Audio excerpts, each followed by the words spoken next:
and on this difficult morning of mixed emotions, of exhilaration and anxiety, and during these challenging times for Am Yisrael, I welcome everyone to this special program and still wish you a Boker Tov. Over the past 471 days since October 7th, together with thousands of mothers in Am Yisrael, with sons on the front lines in Gaza and Lebanon, in addition to sleepless nights, I, together with you, have had hundreds of difficult mornings, not wanting to turn my phone on after tefillah and see the latest Utar Pursuit. More beautiful boys, young men, heroes of our day who will not be returning home to their mothers or their wives or kids. What has given me koach has been the copper mirrors of today, reflecting upon the past and projecting better days on the future, remembering the heroines of Sefer Shemot, Shifra and Fuad, Yocheved, Miriam, and Bat Paro, all of whom saw and responded, not with despair, but with compassion. I think of these women who saw hundreds of Jewish baby boys floating on the Nile River every morning and continued to breathe and bring life into the world. I think of their resilience and strength to defy the voices of despair and put their own lives on the line to save others. I remind myself that we have the DNA, their DNA, in our own selves, and like the thousands of righteous women then who prepared the tambourines for salvation amidst oppression, and instead of cursing the darkness, brought more light. So too may we. And then I remember how these mothers had their own mothers to look up to.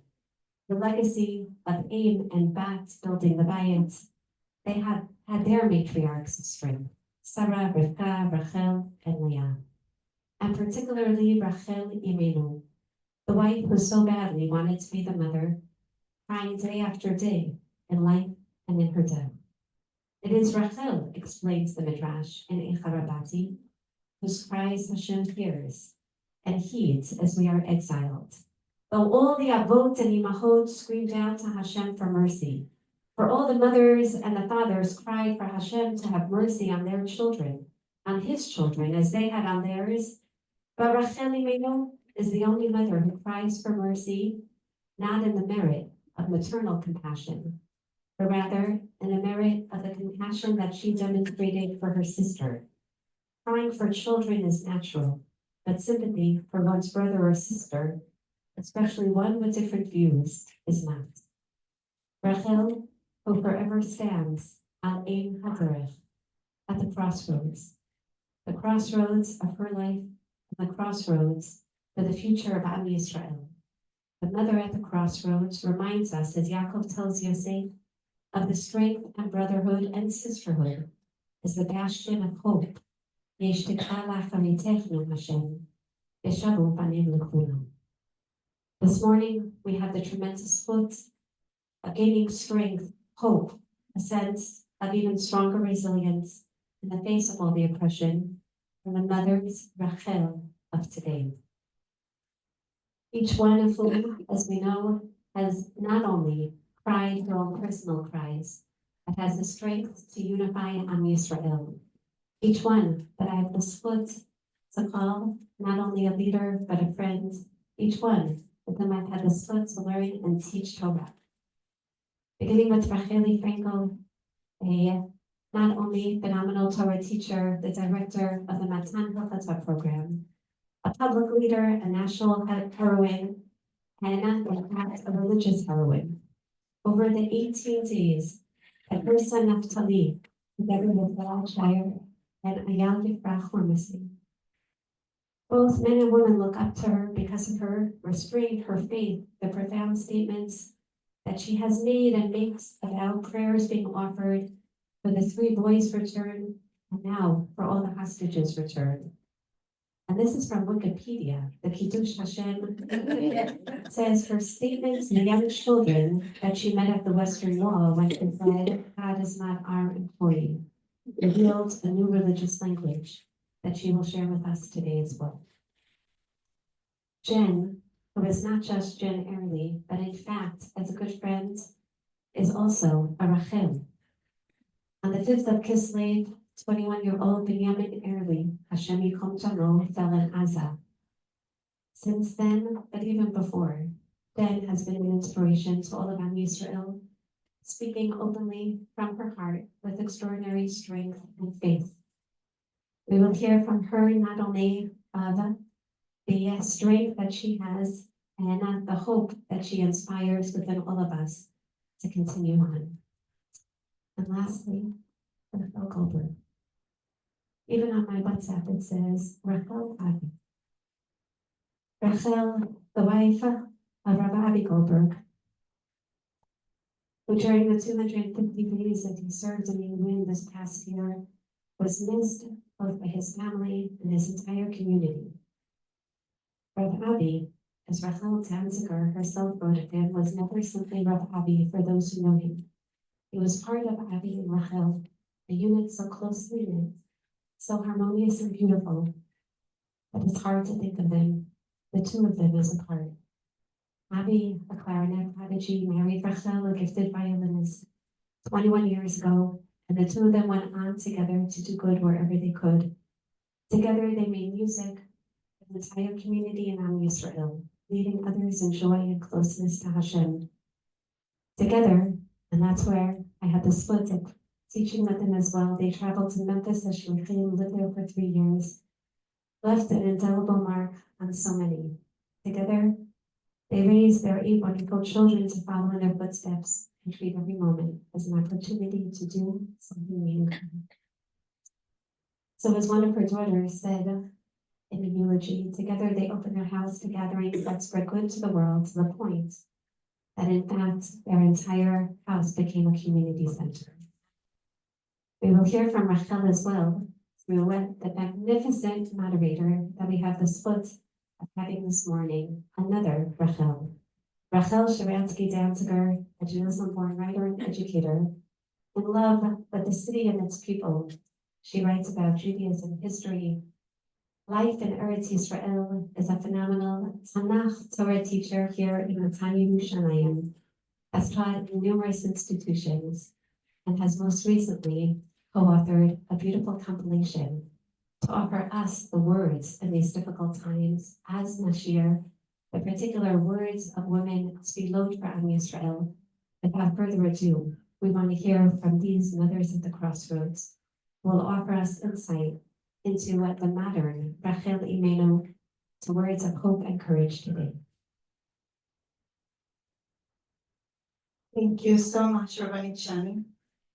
I'm honored to be here today with all of you. I want to start by acknowledging the moment we're in. You know, we've cried so many tears over the past year and 3 months, longer. Over our history, we've cried many, many, many tears of sadness, of separation, of loss, of pain. Yesterday, we got to cry some happy tears too, and to watch 3 daughters of Israel shavot lekvunam, and their mothers, fathers, and their siblings in arms, was a zchut. Is it an easy zchut? Is it an uncomplicated zchut? Is it a cheap zchut? No, it's not. And I think it's worth acknowledging that we're holding a lot of very complex emotions right now. We're holding the joy of watching these daughters come home. We're holding the profound loss of those who never will. We're holding fear for those still in Gaza. We're holding fear for our future. We're holding pain for the families of terror victims who have to watch the murderers of their loved ones going free. This joy is an expensive joy, but let's cherish it. Let's make room for it and hold it for a second, because this joy we feel for Romy and Emily and Doron, who most of us don't know personally and never met and probably never will. It's not just the human expression of compassion, of connection. This is the measure of our love to each other as a people. This is the living evidence of the bonds of solidarity and care that make us one people, bonds of solidarity and care that carried us abnormally and against all reason for millennia of separation and exile. And I wanna, before we delve into our conversation today, to acknowledge that and make room for the happiness and the complexity before we move on. Now, the idea of tears and nechama is of course a central idea for the figure of Rachel, maybe not in her lifetime, but the way she is portrayed by Jeremiah, Yirmiyahu, where he says that Rachel is one who mevaka al banea on the road where she is married, and it is her tears, her crying, that evokes an answering promise of nechama from Hashem. Note that in this, the tears and the nechama are two separate states of being. There's the time for crying, and then there's the time for nechama. As I already noted, in our moment right now, I think it's all mixed up a little bit more. And I wanted to start by turning to you, Racheli. I feel embarrassed calling you Racheli, not for being Racheli, but I'll do it. I want to turn to you, Racheli, and ask you about that mixture of tears and nechama, of tears and doing and action and doing things in the world, both as you experienced it in your own life, and also as you, as a leader, as a Torah scholar, see it in our generation. What does it mean? How do we deal with it? How do we hold both of these states at the same time and keep going? Yes. תודה. Before we had a concilium, we decided we were going to get an honorary Rachel. Not like we own it, we just got it. So, first of all, I'm in awe of the healthcare here, so to that. I also want to say a word about, it's been 10 years for us. And at the time when I heard like people that were 10 years past, the thought of it was terrifying to me. I couldn't stand the idea that one day it will be 10 years. So I feel this sense of nervousness speaking. On the other hand, a couple of months ago, I met a mother from Chavot Barzel from this war and said, oh, 10 years, I'm dying to be 10 years. I'll be over all the difficult stages, many of them. And they said, well, that's not how I experienced it, but that's also a way of looking at it. Tears.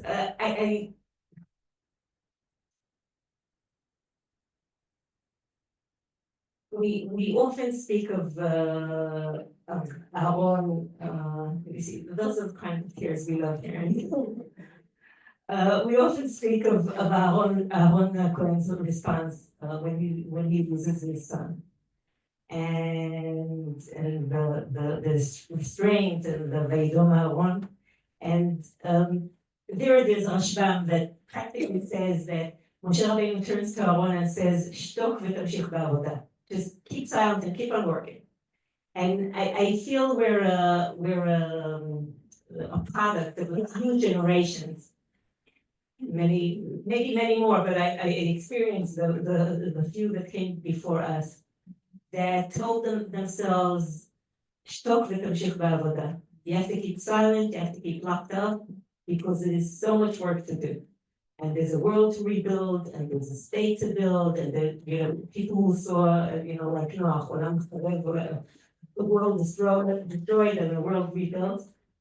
And I feel that today we have the privilege, and it's an unbelievable privilege, to tell ourselves, we shed the tears, feel comfortable with it, thank the privilege of being able to cry, and there's plenty to cry about, and then there's plenty of work to do. It's like one has to,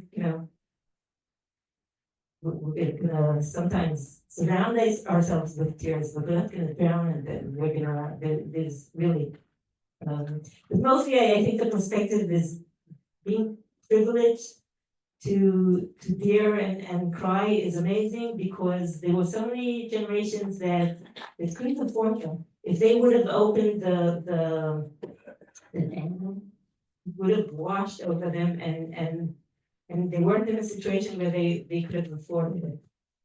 Um, so that's regarding tears. And should this be an opportunity to say what helps in the? So I think unbelievable amounts of support from family, from community. Opening yourself to receive that kind of support. You know, in Israel, sometimes people come over into a home and they, you know, it's tragic, and they put their hand on your shoulder and they look you in the eye and they say, "You Hazakim," which a little bit drives me crazy because I believe in Tziduk Nishim. You know, don't be strong is nice, but be flexible. You should have room in your life for his blessings, for the joy, for the pain, for the things that you lost. But also then they go on and they say, "Shetamit tizku ben hanotnim." You should always be on the giving side. And that's such nonsense, really. I mean, we love being on the giving side, but the art of being on the receiving side is a big deal. And understanding that it's one web we're constantly giving and receiving, and sometimes the greatest gift you can give someone is being willing to receive from them and being open to their support. So that's a very, very big deal, both in the sense of maybe these two things, the understanding that it's like it's constantly, we share it all the time, and this balancing of act of there's no separate time, separate lifetime for grieving and separate lifetime for joy. It's gonna be a juggling act, and there's a beautiful Yehuda Amichai poem that says, Kohelet wasn't right when he said there's time for this and there's time for this. He used the same eyes for weeping and for laughing, and the same hands for gathering and throwing. And maybe just to throw out a mantra of mine that I don't know, helped me in difficult times. It's I can feel pain. I don't have to become my pain. I can feel sorrow. I don't have to become my sorrow. Like in my inner landscape, there's so many. There's the dreams that came true and the dreams that won't, and the successes and the failures and the disappointments and the expectations, and so many shades and so many colors. And we live in a society that wouldn't blame us if we would take a bucket of black paint and spill it all over our lives.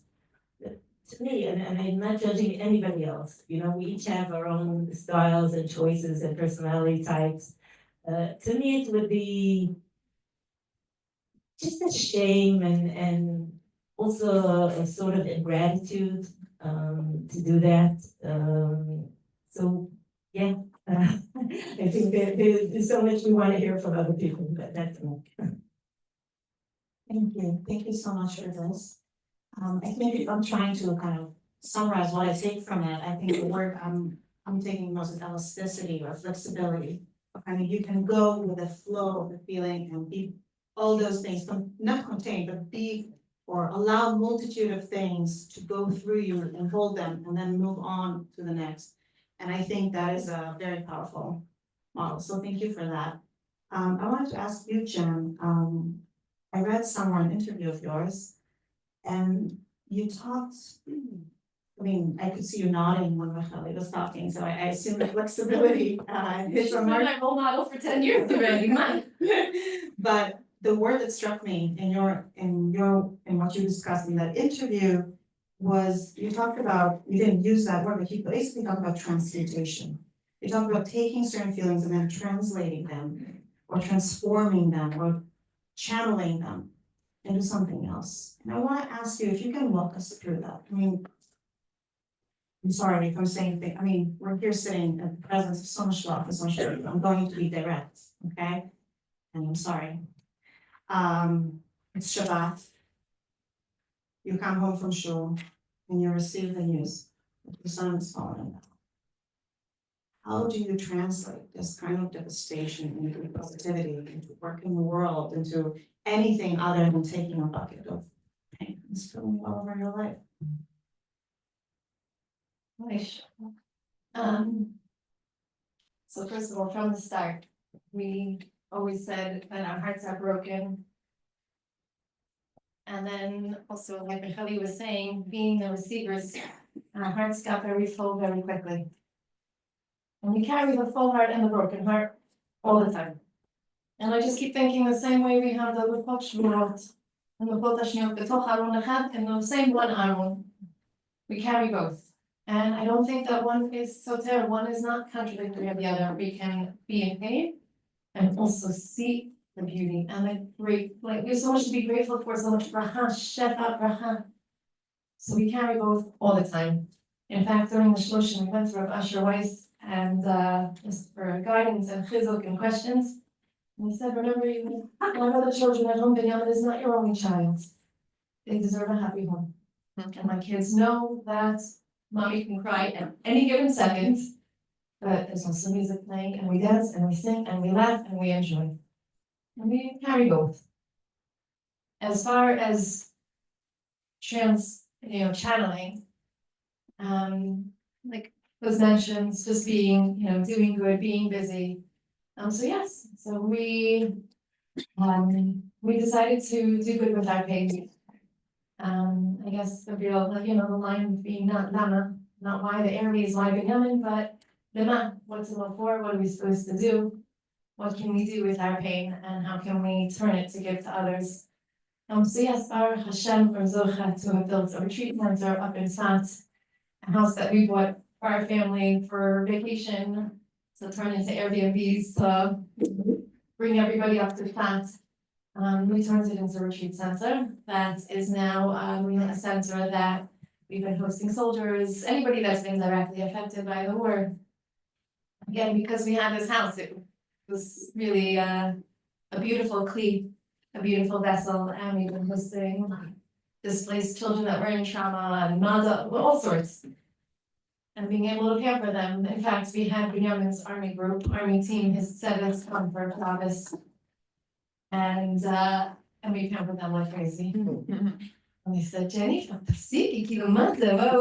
enough already. We sent them to the spa, an extra food, an extra oneg, an extra.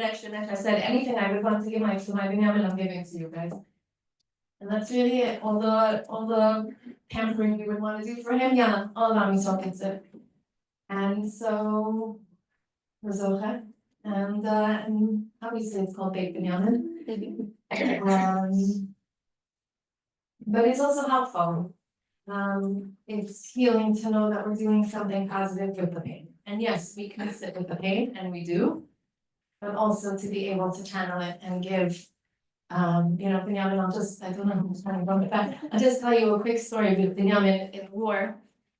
Not in the war, this was in training, when one of his fellow friends was really struggling going up the mountain with all the equipment.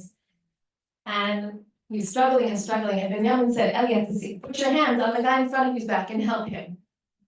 Oh. And this guy said, I'm telling you, I'm struggling. I can't carry all this equipment and go uphill. What do you want from me? And Binyamin said, put your hand on his back and help him. Ultimately, after some vikuchim back and forth, this guy put his hand on the guy in front of his back, and it was easier for him. Now, I know there's physics, and you see pictures of this in, all the guys, one in front of the other. But Binyamin understood, and he was teaching Elia that when you help other people, you become strengthened. I think this is our entire, this is what we've become. This is why we are so strong, because everybody is doing for the other. And we as a nation have strengthened. Wow, thank you. I love that image of the boys with their hands, and I like the way you formulated, not lama, not why, which is the question we can't answer, that God can answer, maybe, I don't know. I should believe that God can answer, but he doesn't. In our time, and rather ask Lema, what is our purpose? And I think that it's very powerful because it also focuses on us, not only on the future, but also on what's in our own hands to shape and to control. So thank you for that. Rachel, we're friends, we're neighbors, so I know that already from the beginning of the war, there are many, many difficult times. There are many wonderful, wonderful, lovely children. And, you know, raising them with Avi at war was very, very challenging. And I know that in many ways, Rob Avi gave you strength, like talking to him and reminding you of the meaning of the war gave you strength. It's hard for me to even say now that he's not here, but now that he's not here physically, where do you find strength? Where do you find the horizon of Mama to get you going every day through the difficulties, through the challenges, through the tears? It's still the meaning of all this. And being the derech, being on the way, is it means that you have from where and where to go. It means that we have a history, that means that we have a destiny, that means that we have a connection to Hashem, the Kadosh Baruch Hu. Talking about tears, I heard from Alakashti'eh that tears are something, they're thoughts that that bring you to action. So I'm very tied to what you were saying. Not that I know anything, because this is only 3 months, only. But when you know what the meaning of Am Yisrael is, Am Yisrael, which is Israel, Yaakov together. It has, Sarah, it has being Sovereign, power, sovereignty, Confrontation. serenity, I don't know if you know how to say that word. overcoming. Yeah, it's like to be the star, right? Authority and also has the Shah in those who are in Israel. And we have to be that way in many parts of our day. We have to have this inner energy that has to do from being Israel. But in our tefillah, we can be Yaakov. We can be like children to Hashem. We can cry and be, show me the derech. Because if you're only doing the part of Yaakov, like small, katonti mikol chasadim, so that's something like, oh, I'll stay small, and this is. But no, we have aspirations. We have what to bring to the world. We have Torah Te'elech, which is רחבה מלים וגדולה מכל העולמות. It's our Torah that we have, and the only Yaakov that we should enhance in our way is show me the derech, Hashem, or other people, or in our tefillah. That's where we can be small and fragile. But this gam vegam kind of world, since we know that HaKadosh Baruch Hu, הוא ברא ביום הראשון את האור, he brought light in the first day, but הוא לא גנז את החושך. He didn't put away. And we have gam vegam. And my light, my beautiful neshama, my spouse, my husband, was a huge light in his life, physical life, and he's continuing to be a huge, huge, huge light in the world. I don't know why I have the merit to be his wife, but he's still guiding me, or he and his ruach, his neshama, his Torah. When I hear Torah emet, and that's where I feel very much powered. And Torah has everything. It's the connection between Shamayim Ba'aretz from the Psukim itself, and beautiful interpretations all the time, Perushim. And it's also the חיבור between people, because תורה ניתנה לעם, ואני השם על עם ישראל. שמות מלאך גאות לבש, זה אז ישיר משה, only when we became in this ספר שמות, we became an עם, this is when the גאולה can come. The whole appearance of אני השם, י' כ' ו' כ', is a new thing in the world. It wasn't in ספר בראשית, it was אני אל שדי נולדתי להם. And then Moshe asks, you know, in this parasha, at the end of the parasha that we just read in Shemot, he says, למה הרעות על העם הזה? Why דווקא? I mean, it seems like the plan is going towards redemption. Why פתאום פרעה making the situation worse? And maybe like כאילו Hashem, like we have, let's say, a very, very good teacher or a admor in class. And he's teaching, and for many years, it's amazing and wonderful, but there's something new that has to come to that class. So he leaves the class for a few minutes, and wears the new panim, the new face. It's part of the malach, it's not the onish. Hashem, you know, made it harder, or for us in different times of history, and for sure, when we are holding ourselves as Israel in the state, which is history by itself.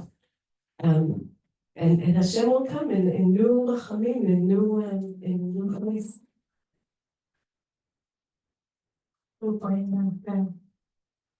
אז זה קורה, ברגע אחד עזבתיך, ברגע קטון, ברגע קטון, אז זה קורה. נזכרת בלילה ממך, נשפך כתר. I don't remember, but God says he will leave us for one moment, but then he will gather us with great strength, great energy, with great outpouring. Amen. God willing. God willing, the Rabbi.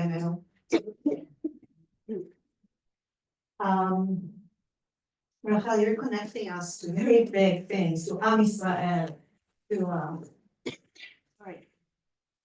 Balat Israel, to God. And I think one of the things that's most striking to me about Rachel Imenu, and here I am going to Rachel Imenu as she was in her life, not as she is in Yirmiyahu's vision, is that Rachel Imenu fought for everything. Meaning her life didn't give her things. You know, yes, she met Yaakov and he wanted to marry her, but no, that was not the path before them.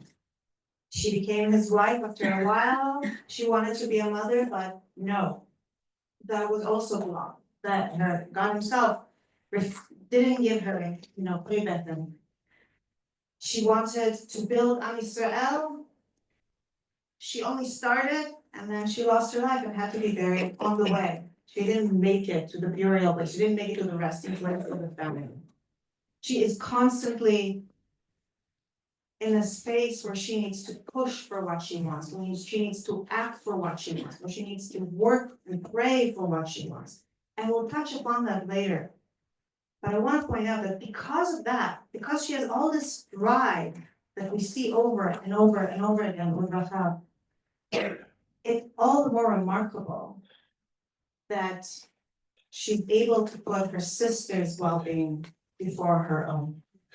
She is there, she's about to be united with a man who loves her, who worked for her for 7 years, whom she met by a well and, you know, formed this instant connection with. And it's not in her power to stop her father from putting her sister in a place. She's a daughter in the ancient world. She's not a modern woman. But it is in her power to say nothing.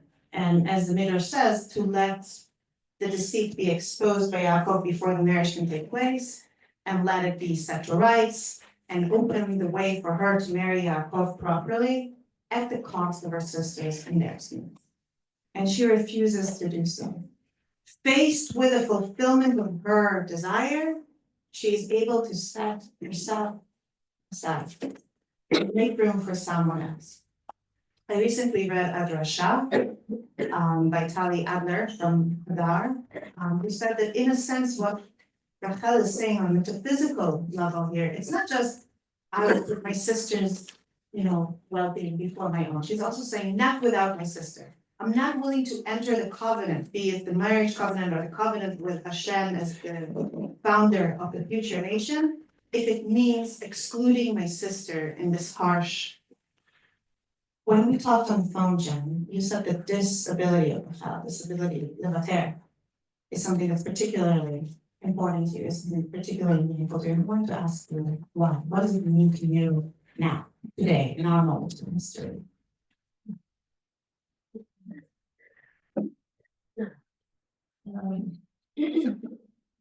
Like, so that's what to me, I.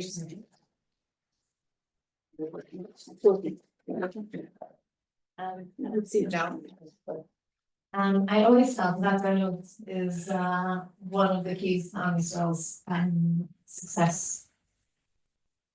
Of putting somebody else ahead. And I think that. When I go to Kevin Rachel, like Rachel, give me some of the koach, come on, share it. But I think that this is, now this is what our nation has become. These are the soldiers out there. They are completely mivater. They completely There's no words on it, yeah, there's no word. Acquiesce, there's no word. selflessness of giving of themselves selflessly. To the nation, these soldiers and everybody fighting on the fields, boys, girls, all the different kohot habitachon. They're not saying what's good for me. I'm not saying what's comfortable for me. I always use the example. Can you imagine if they complained, well, because the food wasn't so good, or because my clothes aren't comfortable, or because this, or because I didn't sleep well, or because the coffee, then no, so I'm not doing it today. Yeah, I can, and koach, and this, and not one of them. And they continue with such strength, with such omens, because they're mevater on their own personal desires that they have for the nation. And I think that this is Rachel's koach, that she's now shared on all of her sons. This was definitely Binyamin. I always say, it's a lost she's a Binyamin ben Rachel. Binyamin, who was Bekatan Mamash ben Oni. It was crazy. Besof Mamash ben Yemini. He was really my right hand man. But this Binyamin Mamash lived like the son of Rachel. He learned this Mamash from Mama Rachel, who really did not care the slightest bit about himself. He made sure everybody else was taken care of. And that to me is, we know Rachel's chesed, Rachel's crying, Rachel's all the other bits, but personally, the vatranut of my in my life, the way I feel, and I saw it in Binyamin, and I see it in the nation. And Rachel Imenu doing her hishtadlut, helping us happen. Thank you. You talk about the soldiers needing to set their own interests and comfort aside to be able to serve and bring about, all our achievements in this war and our ongoing survival. Let's admit it, we're not exactly in a region that will, treat us well if we're too tired to fight today, so we'll just take the day off. Because, the uniform fabric is. So when you talk about the importance of being able to set the individual's needs and comfort aside in order to enable this service, this work.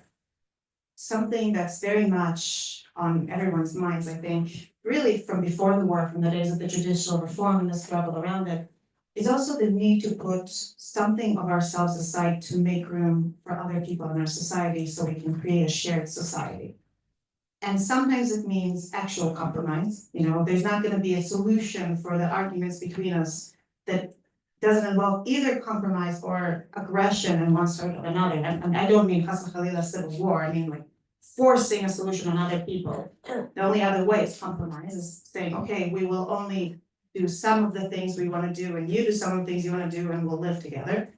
But there's an even deeper layer of achieving the ability to be one society, able to weather these kinds of challenges, but also able to function well and build beautiful, constructive things and the hopefully, softer, better, peaceful days that one day we'll get to.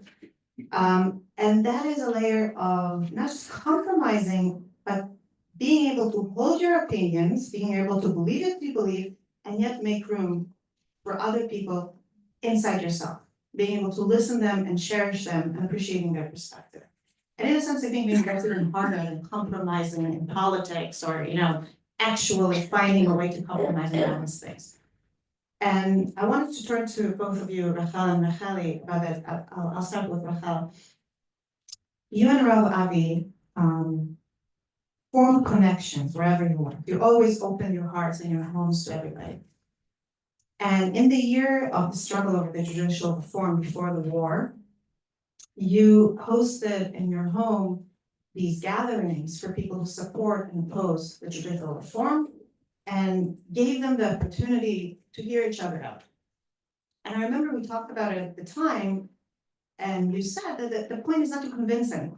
The point is really to make room and to be very honest about what your beliefs are. Rav Avi was always very good at it, and having great clarity and yet able to hear the other person. And I can share also that my father, Nathan Sharansky, went to one of the gatherings, and he shared with me later that the thing that struck him and the thing that gave him hope in a very, very difficult year was, and he holds this hope even now in the year and a half after the war, is that at the end of the gathering, like it was supposed to end around 11, it was midnight, it was still ongoing. Nobody agreed with anybody. Maybe people even discovered more things they disagree about, but everybody wanted to keep talking. And that ability to foster an environment where people can hold their opinions honestly and truly, and yet make space and kind of set themselves aside, set their egos, set their pride aside enough to hear other people and respect their perspective, is an ability Rav Avi always modeled, both of you I think always modeled. And you brought it with you into the mourning period. You invited Chavrei Knesset and politicians to come to the Shiva, but only if they come in pairs. Only if the coalition members bring the opposition members. I know that Maskal Shemar Seir, I think, and Maskal Kiva, all kinds of interesting pairings came to this tent, to the Shiva tent. And I wanted to ask you, really, it's two questions wrapped in one, and you can choose which to answer or how. One is, what did it feel like? We talked about it before, but I think other people would benefit from hearing. What was it actually like having these great people come? What surprised you? What did you learn? What did you see? And also, since then, you've been speaking everywhere, playing everywhere, being in contact with so many tziburim, sharing your spirit and Rav Avi's spirit with them. When you look at Am Yisrael through that prism, of all these different encounters you've been engaged in for the past 3 months, what can you tell us about Am Yisrael, about this in its entirety, in its complicated, complex entirety?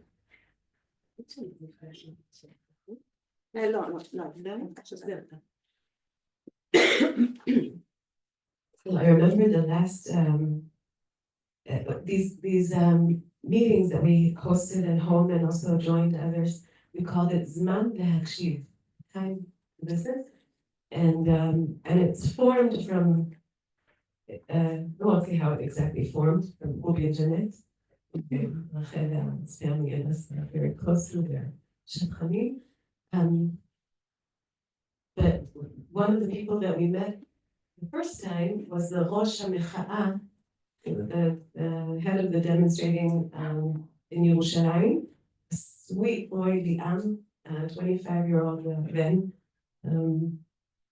And we became very, very close, good friends.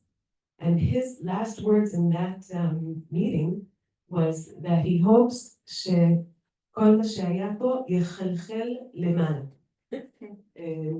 Percolate upwards. Percolate upwards. Okay, זה כבר אומר okay, so it's right. So I want to say that in the Shiva, when we saw when the Chavrei Knesset came, they weren't putting on a show. I think they were sincere. I feel it was also a calling that moved them. They told me each one of them, but also they weren't making it up. You know, they said behind the Knesset is a place where there's all the noise and all the fire and the opinions and the loud things that go on to Tikshoret, but behind that they have this area called the Parsa. And like in every work, they work together. They have a lot of co-sharing. So I think that really זה צריך לחלחל למעלה וגם לחלחל למטה. I think it's כאילו nobody should be like superior to say we have the koach of אחדות and the חברי כנסת don't.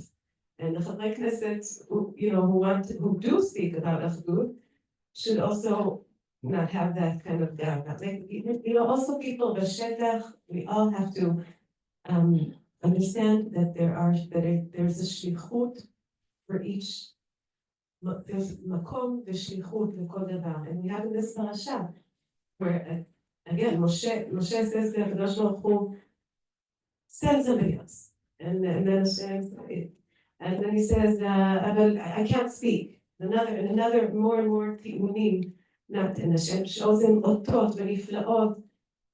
And shlach nabiyot yishlach, and at a certain point, vayicharach Hashem b'Moshe, he's angry at him. I said, go. And Moshe just says, send somebody else. And the only thing, then Hashem, he like takes out a new card. And he says, yesh lecha ach, you have a brother. His name is Aaron. You haven't seen him for 80 years. But he will see you and he will be your speaker. And he will be happy for you. Now, it doesn't make any sense. You know, Moshe is not Benjamin, he's not been in Mitzrayim for 80 years.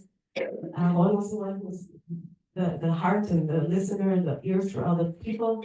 He's been their Yad Menachem. He's the one who should have this shlichut of being the manhig of taking Am Yisrael out. That Hashem chose Moshe, and that convinces Moshe, because the kin'ah, jealousy, that brought Am Yisrael from Parashat Vayeshev, the kin'ah shel ha'achim, to Mitzrayim, that's the oyev hagadol shel ha'geula, kin'ah. And now, one is the dugma of bidyuk hafuch, exactly the opposite. There's no kin'ah. There's a shlichut for each one of us. And I want to say that also today. There's a shlichut and there's a makom leharbe deot. I do want to open and say one dvar kfira, or maybe somebody could help me with this, because I think that there's one kind of kol, and as a person who lost my dearest, there's a kol that I don't think should have place, and that's the call of Yeush, of despair, and Dikaon, something that's very much taking down. Oh, he was so amazing in his life, and now he's not here. And he was such an amazing father and teacher, and he's not here. All that downwards, that's a call that should be, very, very slight. You know, if you want to bring Nechama, then talk. What was it? Was it because he's not here now, so it wasn't worth it that he was alive all these 43 years or 21 years with me? Like, don't, when you want to, and Yom HaZikaron, it's become these days, or these past 10 years, I don't know, it became a day that some people like to say, like a Yom HaBechi, Yom HaDikaon, instead of Yom HaZikaron. No, the lives that we had and the gvura of us who are continuing to live, that's what we need to put. And don't lizrok melech al hapta'im. Bring nechama in telling us that there's a destiny, that there's a meaning, that there's bitul, that there's one for another. So if somebody wants to tell me that there is a place for the kol of Yeush, they'll tell me, but I don't agree with that so far.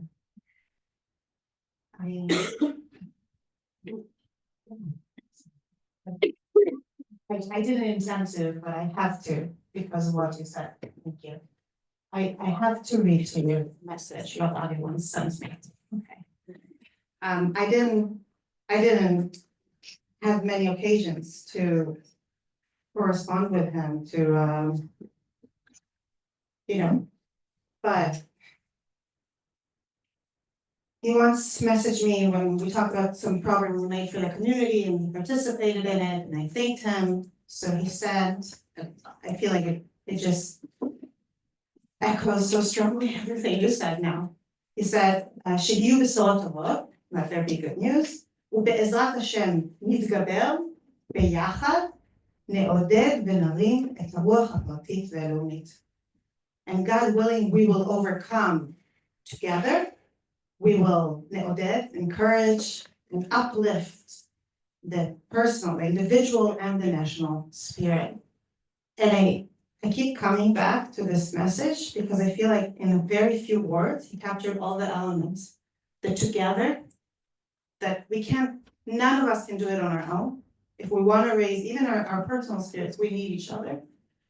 And the fact that the direction always has to be up. Like you said, the call can't be the call that goes down, the voice that leads down. It has to be up. May we really all overcome together and raise our own spirits and each other's spirits and the national spirits. Thank you. Racheli, when after Dali, his friends, were kidnapped and murdered.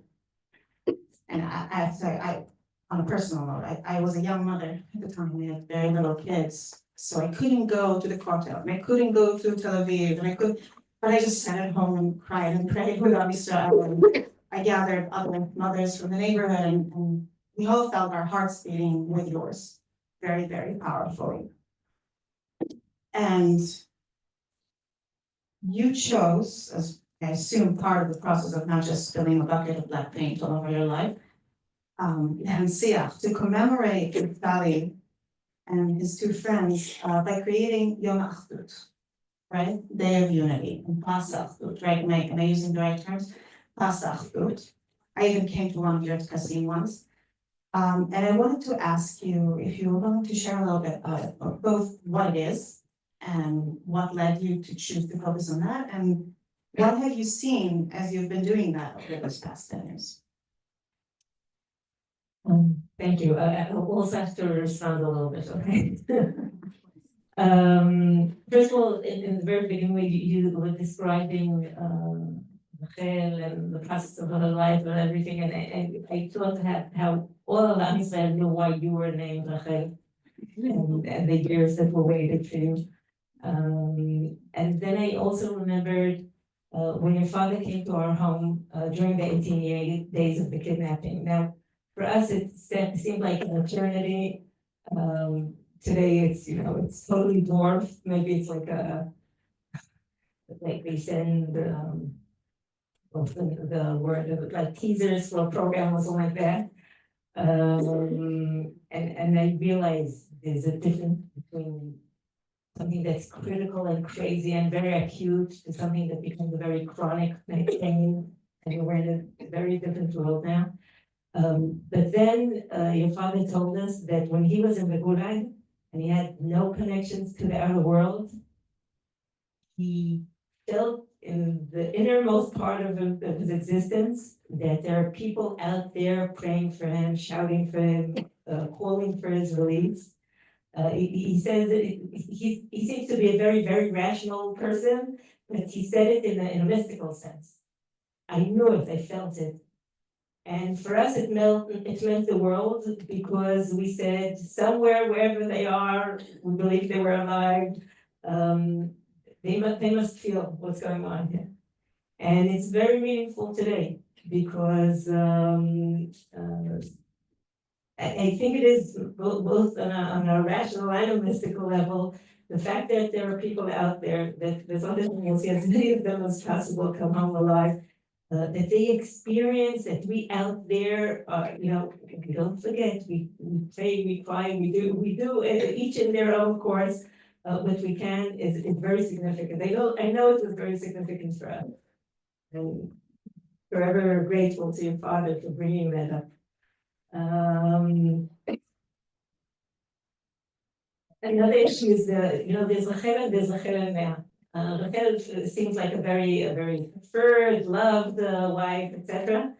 And over the years, as I grew to understand more about Rachel and Leah, I started having this inferiority complex towards Leah.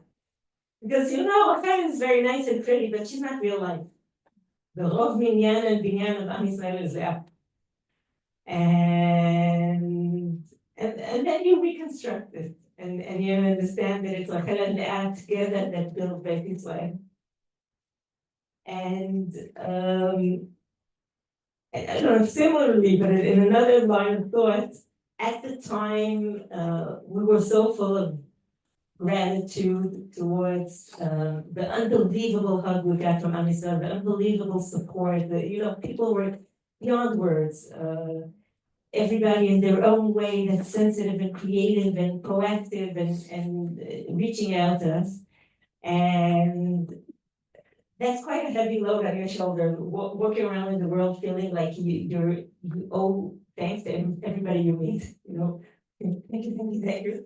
And on the other hand, there was this sense of responsibility that something of the spirit of unity, of roots, of solidarity should stay alive. And that pushed us to be involved in things like recognizing the acts of bringing people together and encouraging them and creating platforms for them. But one of the interesting experiences was that I came out of our ordeal with this amazing sense of what an unbelievable society we are. And it might have worked with my, my previous experiences and beliefs and walking around saying, wow, wow, wow.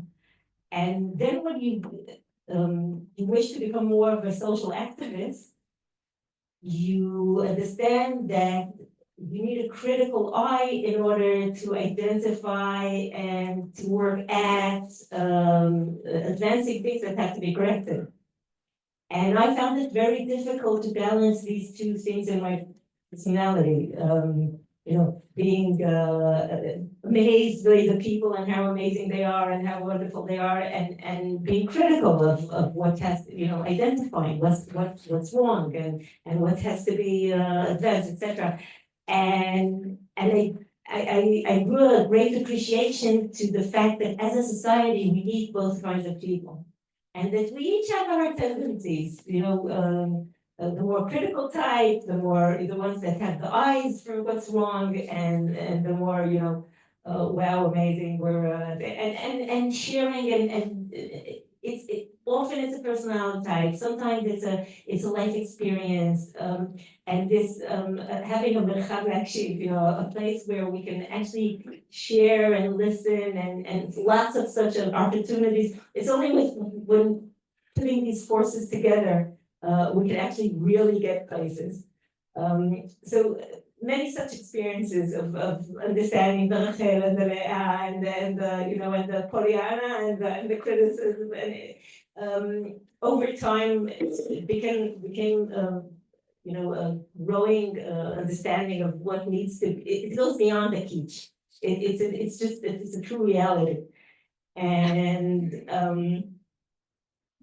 I think I'd like to add two things. One is an experience we had one of the years when we were platforming Unity Day, and there were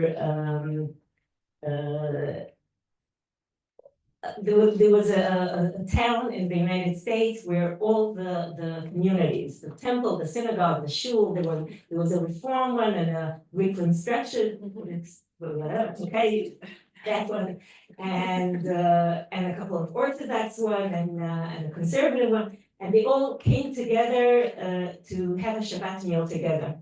Now, that sounds simple, but it isn't. It's this kashrus or that kashrus. Will they have a microphone in the Shabbat? Or will they have a separate minyan in the Reform Hall? Unbelievable. And they got through all of that, and they managed to sit together and eat a Shabbat meal. And we were invited, we were walking, speaking to people, and I overheard people saying to each other, we lived down the same block for 15 years, and we never stopped to say hello because I'm from the shul and you're from the temple. And and they were speaking about a pillar of the community that they lost, and they said, wow, if you could only be here to see us sitting like this together. And you want to beg them, don't wait for such, for extreme circumstances, there's so many other opportunities. And then I started researching that place because I know a little bit about American Jewry, and it's not very often that Reform and Orthodox, and it's complicated. And I said, what happened there that made this possible?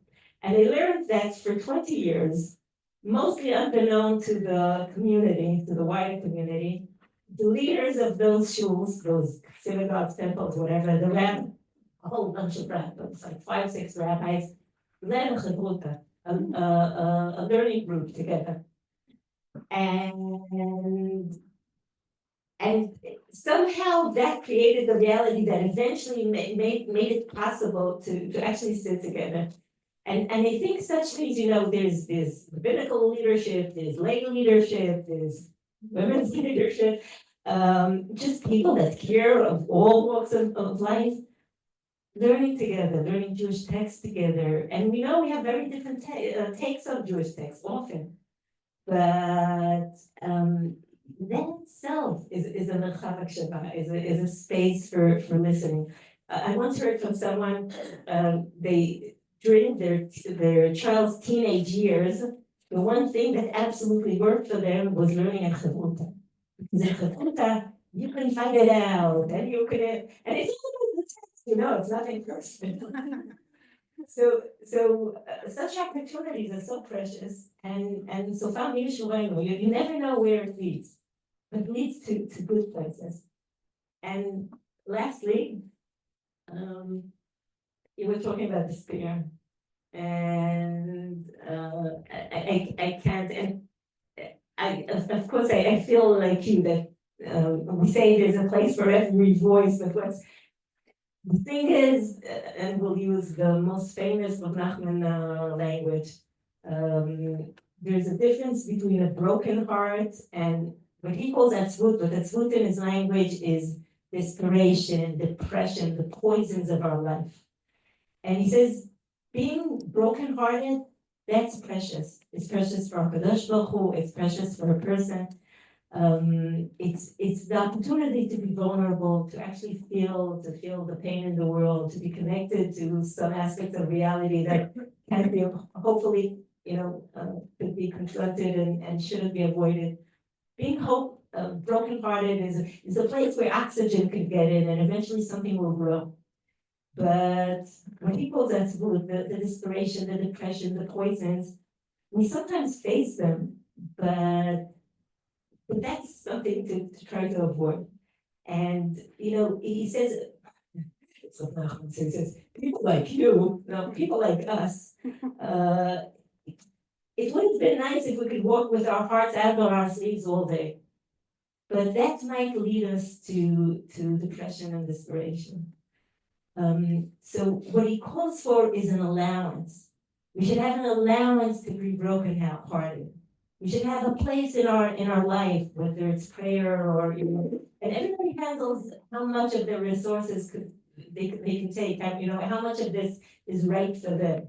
I think over the last year plus, that's mostly what we do. We're the CEO of our mental and emotional and physical resources.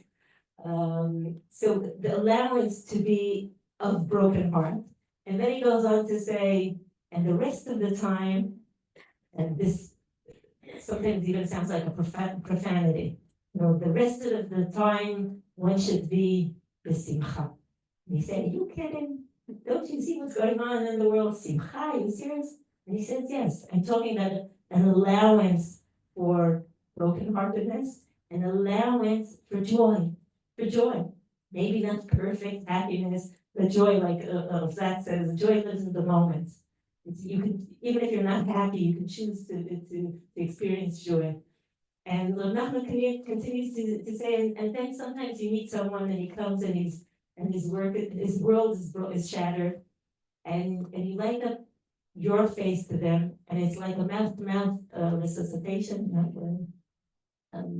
So sometimes just being able to give the person this energy of joy.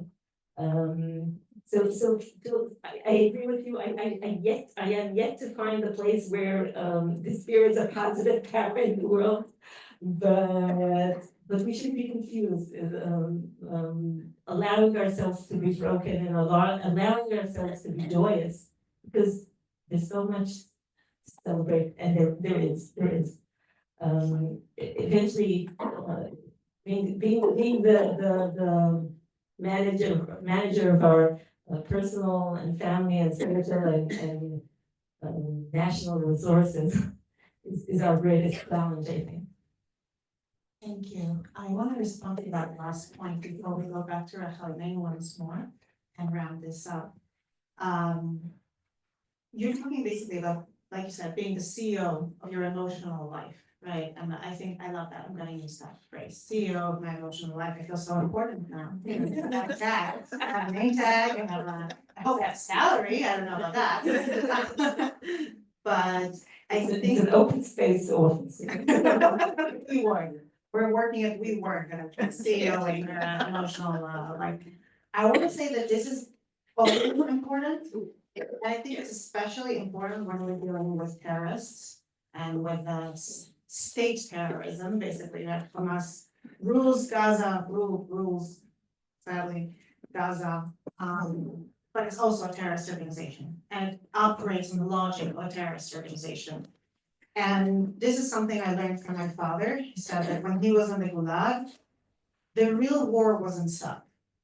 Because what they wanted, what the KGB, what Soviet Union wanted, was to break the movement of Jewish refusing, so the Jews who wanted to leave, and the dissidents, the people who fought for human rights in Russia and the Soviet Union. And the way to do it is from the inside, is making it so scary and costly for you to stand up that you won't stand up. And if you already stood up, like my father and his friends, to break you, using fear, manipulation, pressure on your loved ones, every tool of psychological terror at their disposal to get you to break down and recant, and then use that to break other people.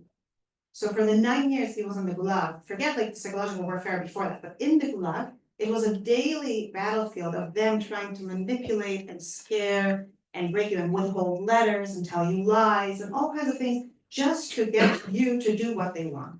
And he said that the truth is that it hides within it, this methodology is not incidental, it hides within it the deep truth of dictatorship or of terrorist organizations, which is their power is limited. You know, however many KGB special agents you have, there's still more people in the Soviet Union. So you can't just hold a gun to people all the time. You'll grow tired. Your arms will, if you hold a gun all the time, eventually you'll drop the gun and the prisoners, the citizens, will rebel.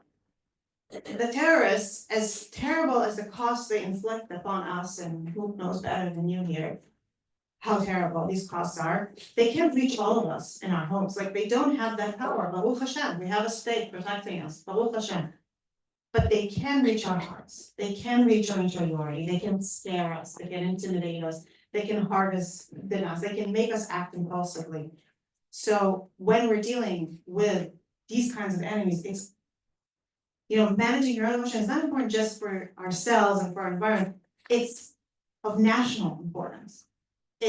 We may not be in the battlefield right now, but each and every one of us is fighting in the battlefield against the terror by upholding our spirit, by looking up and not down, by making an allowance for sadness instead of letting it take over ourselves. And I have to say that in moments like today, right now, in this weird liminal space of the deal, it's especially important because they're using not just fear and depression against us, they're using joy against us. You're using empathy against us, and we need to be able to manage where we're at carefully and faithfully to be true to the course. And I Well said. didn't intend to share it, but I feel like it really comes from what you said. Going back to the theme of unity, the Maharal Miprag talks about Rachel as koach ha'me'ached, as she who unites, and he has a whole shita on it that goes beyond the shots of the story. where it's not just about the tour or the app, but rather it's about the understanding that she should and can make room for other mothers to be part of the birth of Am Yisrael. And that it's painful because really, Hashem Echad, and we should have a certain unity to us. She says, no, it's not worth it. It means excluding my sister. It means not making room for the people I want to make room for to be part of the process of birthing this people, of birthing this nation. And I want to focus for our last round, because time is running out. And I know some of you are going to actual Kevra Hall today. I want to focus for a second on that image, the image of birthing a nation. And I want to start with you, John. Ask this. Each of us has a role in birthing the nations. Each of us has a path to walk. In what way do you feel that who you were before the war, before being thrust into this new world with new, shlichut, how is what you did before, the person you were before, the strength you brought to bear before, still part of your shlichut in birthing Am Yisrael today?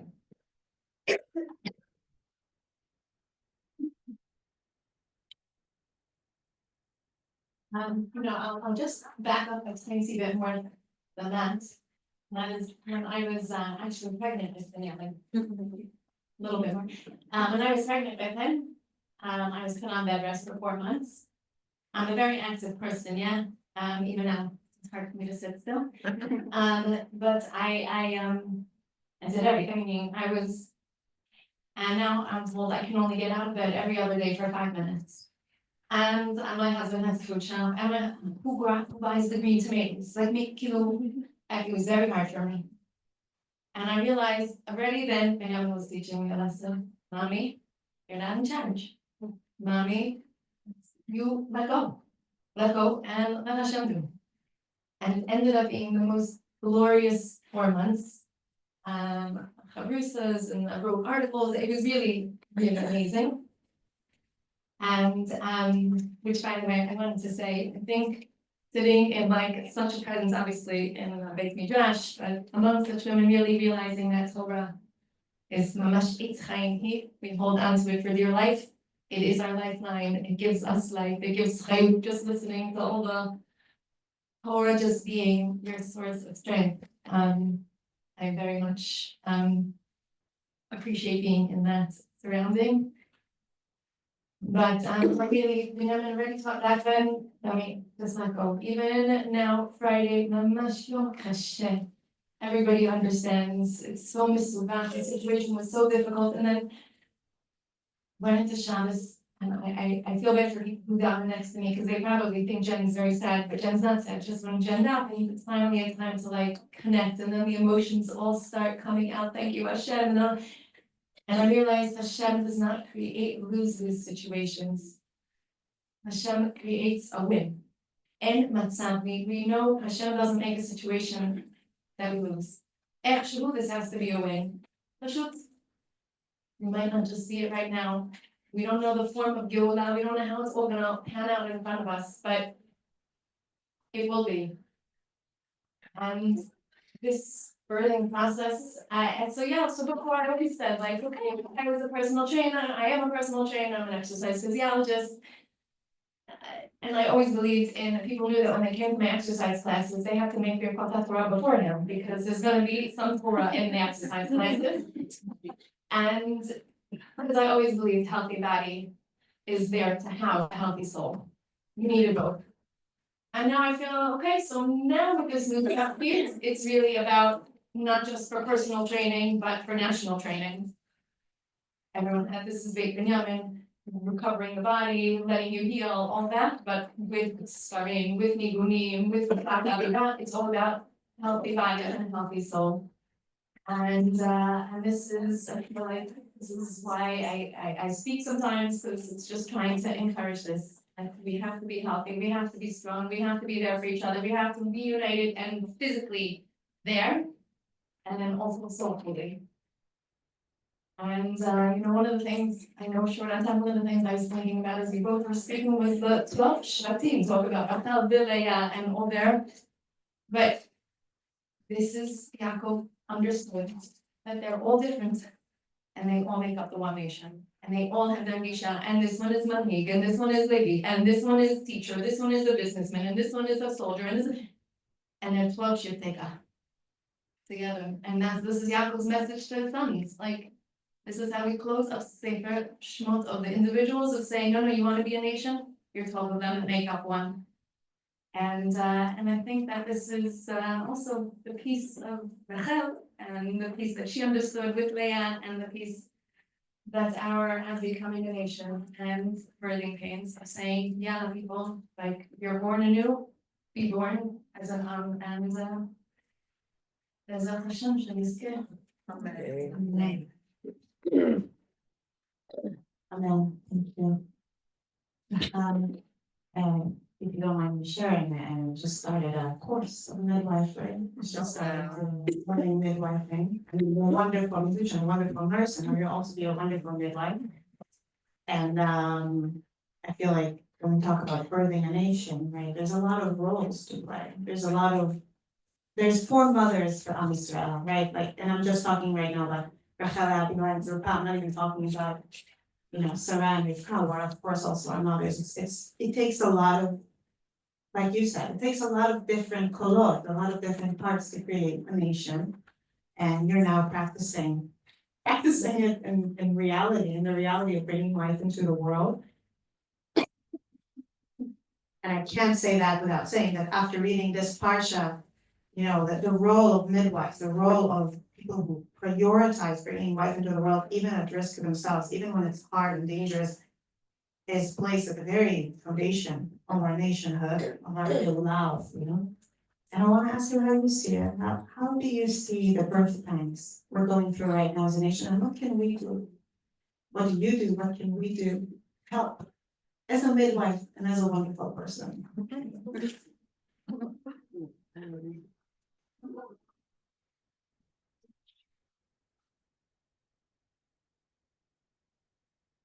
My Bible teacher, Yoshua Hochman, whom some of you, his sister, teaches here at Kameneam, she teaches in Luban. Yoshua, each Shabbat in class was more like a Torah lesson, but he also taught very authentic violin playing, a certain kind that you could only meet, I think, in Gan Eden. That's the type of Adam, full Adam that Yoshua is, but how the classes were. And he always gave me a feeling that I feel like he's like a Navi. And a Navi who sees, that it's just a few more steps. I remember him when I was 15, 16, he was talking about it'll be very close, the whole world being Kegan Hashem Yafeh V'Tov. The whole world will be as a beautiful garden of Hashem, recognizing Hakara. I felt like it was really, really close. And his strong feelings, when you feel somebody is a Navi, then and when he says something that and he said that there was also hard things to go on the way before that, but with the innocency of either my personality or the age that I was that time, you buy it to that. So I live with that. I live with the fact that the whole world will be Kegan Hashem Yafeh V'Tov, and a world of life, and like the beauty that my husband had in his whole body also. That's what for me, that's what missing now. This tall, ma'ol panim, hadal panim, that won't be the body. But the neshama is, and bringing chayim, babies. I'm learning now very into detail about embryology and everything. It's a pele olam. So what can I do besides, keep believing and hoping that that the sirei leida, the contractions of this labor, should only be very, very few and as least pain and loss and bloodshed possible. It's Hashem, like my son says, you know, my 4-year-old says. You know, in a way that we're looking, you know, not only in the different parts of it that it could be talked about, but there's not the Shem, you know, we're in a place in history that it's very clear that it's close. Amen. God willing. Rachel, I want to invite you to close the discussion part here. Tell us a little bit about how you see the birth we're part of. And, you know, we talked about healthy body for the health soul of the nation. And we talked about the future we're looking into and like Higan Shem, right? The garden of God. Actually, many of us know you as a teacher who meets us not at the midwifing stage, but in the teaching stage. What do you think we need to know? What do you think we need to learn as we walk into, God willing, God Hashem, of the future? One thing, it doesn't have to be that thing. Okay, first of all, I can secure all the answers to your descriptions of God. Your Rav Yoshua descriptions of God Hashem, I can mention, Jim, that I always love listening to.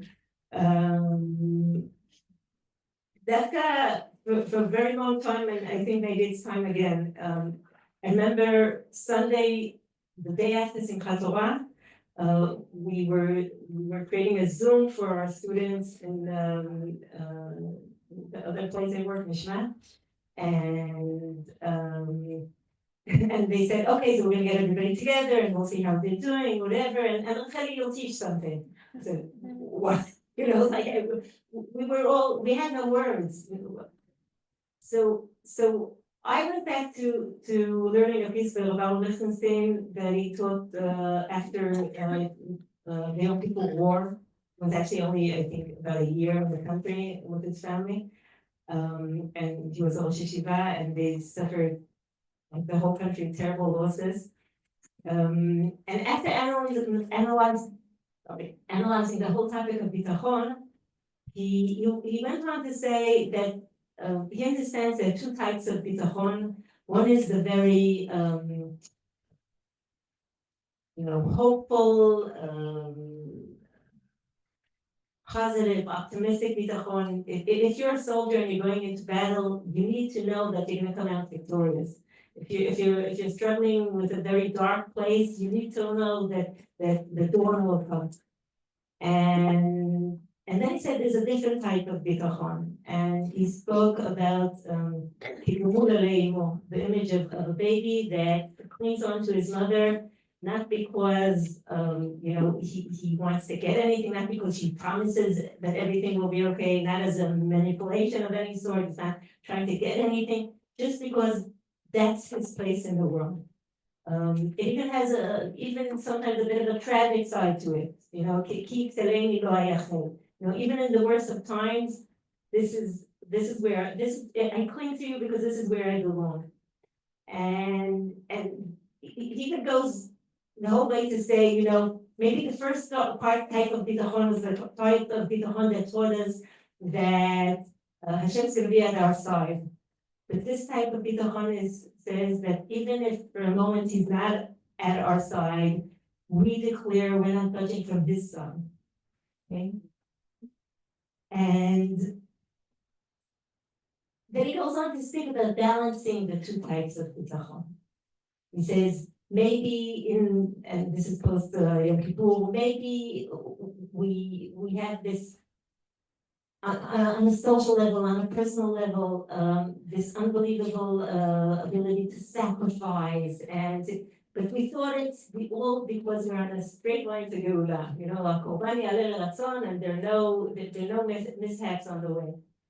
And he says the ability to hold on to the second type of bitachon is needed for a complete believer's life, even she doesn't expect any hardship on the, she may be so involved, okay? Not as an insurance policy, not as, to protect me just in case. Just because a Jew that's a true believer, his full world contains both the belief in all the good that will come, and also in the pure fact that we're drinking Hashem no matter what, even in very difficult times. So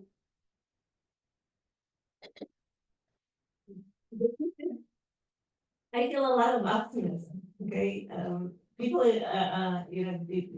most of you are from Chutz La'aretz, and you're going back to difficult times. The pictures that are gonna come flooding from Gaza over the next couple of months are gonna be very, very difficult to deal with. Things aren't gonna get easier very soon, but we handle these both these sides, the both types of emotions of strength of intellectual ability. It's not only about an emotional space. It's also about a very analytical or whatever it is space. It's a full world. It's a full world of beliefs, and if I needed the simplest thing, in difficult time beyond all the mystical stuff, turn your gaze at this country in the Middle East that belongs to you, that you have a prominent share in, and look at something simple like the birth rate. There's no other Western world country in the world that shows such optimism as bring life into the world. And more life into the world. And in this year, even more so. And next year, you're gonna all see even more so. It's something so basic about our just our existence here, our feeling of being in the core, being blessed. And we have religious language for it, but it's not a religious phenomenon at all. Go to Tel Aviv, they say 4 is the new 3. We're a people of great trust, of great optimism, and Baruch Hashem, and just this generation also many blessings. So it's a balance act. As it says in the parsha, carry thoughts. Right? Sorry. So first of all, I want to thank you all. I think you all shared so much with us of your hearts and your thoughts and your Torah and your spirit. And I feel like I personally will spend a lot of time unpacking it and being inspired by it. So thank you. And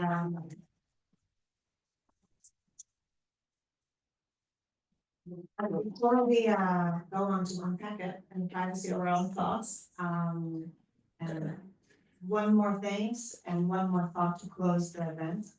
I want to thank Natan and Rabbi Shani for this opportunity. And I want to say this, early in the war, I was in your house, Rachel, we had all the women of the community to pray together. And I remember sharing at the time this thought that Rachel is, Imenu, even though she spent so much of her life not being a mother.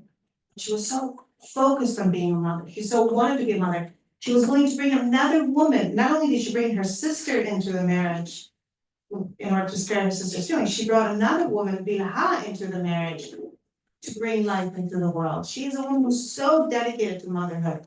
And I thought about motherhood and being on the road, these two aspects of Rachel, right? Imahut and being al haderech, being buried al haderech, standing and crying for her sons al haderech, seeing their return, God willing, al haderech.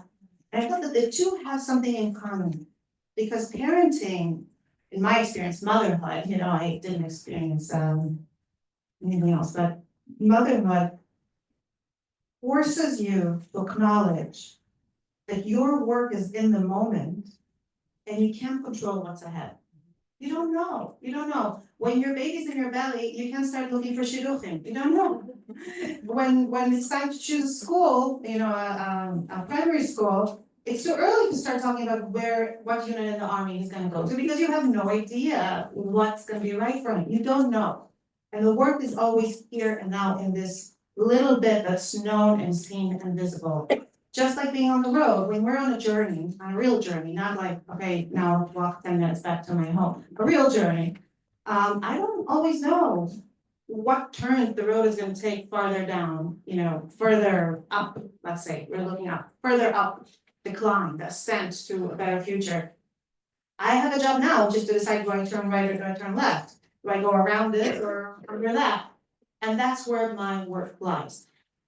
And I think the remarkable thing, the promise Rachel offers all of us is that if we focus on the work that needs doing now, on our shlichut, what part we can play in midwifing a good future for our people, what part we can play in the internal war of standing up to terror, of being the serial of our emotions, of being elastic, of looking up instead of looking down, of building a healthy body and a healthy soul for the nation, all the wonderful concepts and inspirational ideas that you shared with us today. If we focus on that, it'll mean something beyond what we can imagine. And that's what I want to finish with. When Yirmiyahu talks about Rachel as the one who kind of earns her son's return, why is it Rachel? What, Leah is not crying?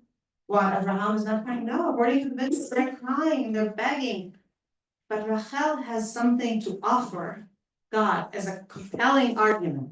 And that is the moment when she makes space for her sister, when she sets aside her own interest to bring in her sister, setting aside her jealousy, right? We talk here about jealousy as a danger, as something that needs to be set aside. She set aside the natural jealousy of a woman who doesn't want to share her husband with anyone, and made room because it was the right thing to do. And she says, so you can overcome your jealousy over the fact that the people, stray into idolatry and redeem them anyway. Now, when she did it, did she think that one day the meaning of that Mesirat Simanim is gonna be that her children and Leah's children and Zilpah's children and Bilhah's children will come back from exile? No, she thought of that moment.